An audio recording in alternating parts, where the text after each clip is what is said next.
Foi em um domingo, exatamente no dia 10 de novembro, que a Bolívia assistiu seu líder ser deposto. Foi nesse dia que o presidente daquele país, Evo Morales, renunciou ao cargo após as Forças Armadas sugerirem que ele deixasse o posto. Foram 13 anos no poder, já que ele governou o país desde janeiro de 2006. Morales se viu obrigado a renunciar depois de 3 semanas de turbulência política e social, numa contagem decrescente que começou no dia das eleições presidenciais. Porém, somente depois de mais de 2 meses, no dia 21 de janeiro de 2020, que o Congresso boliviano aprovou a renúncia. Após renunciar em novembro, Evo Morales foi exilado e aceitou a oferta de asilo do presidente Andrés Manuel López e voou para o México. Mas por que, então, depois de 13 anos, Morales foi obrigado a renunciar ao seu cargo de presidente? Vamos entender. A violência tomou conta da Bolívia quando a oposição, encabeçada por Carlos Mesa e Luiz Camacho, anunciou que não reconhecia a vitória de Evo Morales, com 47% dos votos, o que lhe daria, de acordo com a Constituição boliviana, a presidência sem necessidade de uma segunda volta. Morales candidatou-se pela quarta vez à presidência da Bolívia, apesar dos eleitores bolivianos terem manifestado serem contra essa intenção num referendo em 2016. Decisão essa revertida no Tribunal Constitucional. A oposição afirma que houve irregularidades na contagem. A Organização de Estados Americanos, conhecida como OEA, denunciou também irregularidades no apuramento dos resultados e exigiu uma recontagem independente por parte desse organismo. O governo boliviano aceitou uma nova contagem dos votos quando fosse feita em conjunto com as autoridades daquele país, o que acabou por não ser aceita pela OEA. Depois disso, uma grande onda de violência tomou o país. As casas de vários membros do governo foram incendiadas e a esperança para Evo Morales acabou quando William Kaliman, chefe das Forças Armadas, e Yuri Calderón, responsável nacional pela polícia, pediram a cabeça do presidente boliviano.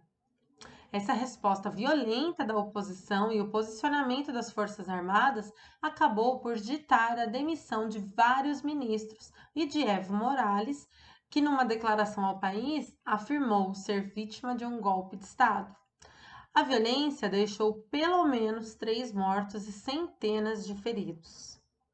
Apesar da forte crise que se abateu lá na América Latina durante os últimos anos, a Bolívia, país rico em petróleo, gás natural e lítio, conseguiu manter elevados níveis de crescimento econômico.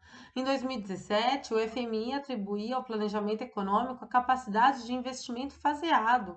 Os sucessivos governos de Evo Morales conseguiram fazer diminuir a pobreza e, simultaneamente, garantir uma reserva financeira que serviu de almofada nos últimos anos. A OEA, essa organização que eu citei anteriormente, determinou ser estatisticamente improvável que Morales tenha vencido pela margem de 10% necessária para evitar um segundo turno, conforme determina a lei eleitoral do país. A auditoria do órgão internacional também encontrou registros de alterações e assinaturas falsificadas. O relatório de 13 páginas afirma que, em muitos casos, a cadeia de custódia das atas de votação não foi respeitada, que houve sim manipulação do sistema de computador. O procurador-geral da Bolívia, Juan Lantipa, foi além e deu início a uma investigação por crimes comuns, eleitorais e de corrupção contra membros do Supremo Tribunal Eleitoral e pessoas envolvidas nos eventos irregulares mencionados pela OEA.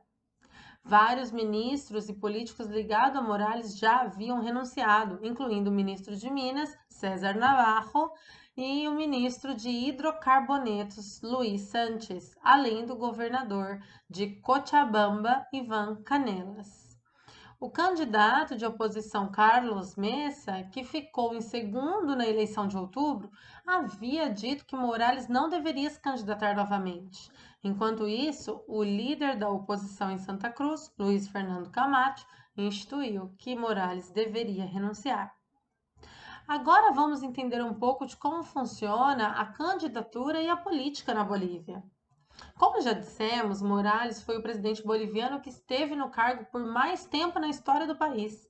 Foram um pouco mais de 13 anos. E o primeiro indígena a estar nessa posição. Uma mudança constitucional aprovada em 2009, que estabeleceu a possibilidade de reeleição presidencial para 2 mandatos consecutivos de 5 anos cada, permitiu que ele disputasse a reeleição em 2010 e 2014. Em 2016, os partidários de Morales convocaram um referendo para modificar a Constituição novamente, para permitir que ele concorresse a um 4º mandato em 2019. Mas a proposta foi rejeitada pela maioria dos eleitores por uma pequena margem. Mas um ano depois, o presidente conseguiu a liberação do Tribunal Constitucional para disputar a reeleição indefinidamente. A Corte determinou em novembro de 2017 que o limite de 2 mandatos presidenciais era uma violação dos direitos humanos. A oposição acusou o tribunal de passar por cima do resultado do referendo. Assim, ele concorreu ao 4º mandato consecutivo, já com sua candidatura sendo contestada por seus opositores. Os problemas de Morales começaram na mesma noite das eleições, quando o STE suspendeu a rápida contagem dos votos quando a apuração estava 83% concluída.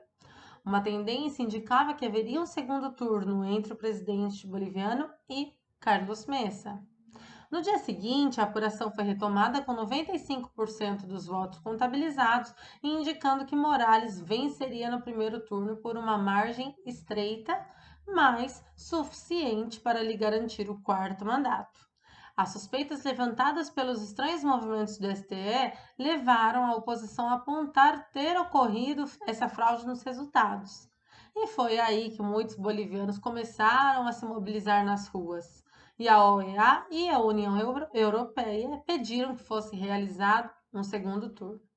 Pouco antes de Morales renunciar, as Forças Armadas haviam pedido que Morales abrisse mão de seu mandato para permitir a pacificação e manutenção da estabilidade do país. Além de Morales, o vice-presidente Álvaro Garcia Linera também deixou seu cargo. Após essa situação, assumiu temporariamente a presidência do país a segunda vice-presidente do Senado, Jeanine Áñez. Sua posse foi endossada pelo Tribunal Constitucional da Bolívia logo após a renúncia de Morales. As eleições presidenciais na Bolívia estavam previstas para o dia 3 de maio, mas foram suspensas pelo Tribunal Superior Boliviano em março, após Áñez declarar quarentena no país devido à situação de emergência do coronavírus. O TSE, considerando a emergência de saúde, havia apresentado uma proposta que esticava o prazo das eleições até 27 de setembro. Porém, a presidente do Congresso boliviano, Eva Copa, determinou a convocação de eleições gerais no país até o início de agosto. Portanto, vamos aguardar os desdobramentos para saber quem será o novo líder boliviano. Muito obrigada, até o próximo vídeo.